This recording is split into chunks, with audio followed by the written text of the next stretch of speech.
আল্লাহ পাক প্রথমে ছেলেদেরকে বললেন, শোনো সূরা নূর 33 নম্বর আয়াত। আল্লাহ পাক ছেলেদেরকে বললেন, তোমরা তোমাদের চোখ নিচু রাখো, এটা আমাদের দায়িত্ব।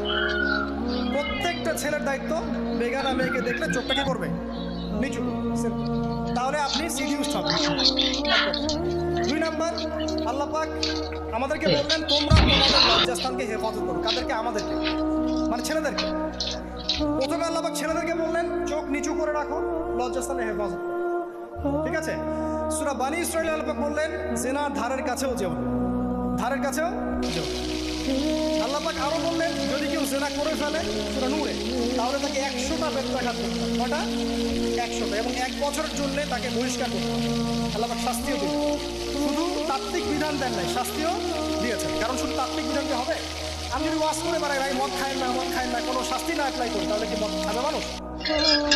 আমি যদি বলি হত্যা করা মহাপাপ, মহাপাপ, দুর্নীতি করা মহাপাপ, খাবে না, যতক্ষণ না শাস্তি নিশ্চিত করা যাচ্ছে।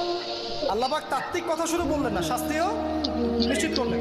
তারপর আল্লাহ পাক আরো বললেন, যদি বিবাহিত কোনো ব্যক্তি ব্যবচার করে, তাহলে তাকে রজম করতে হবে, মাটিতে পুঁতে তাকে পাথর নিক্ষেপ করে হত্যা করে। ঠিক আছে? শাস্তি।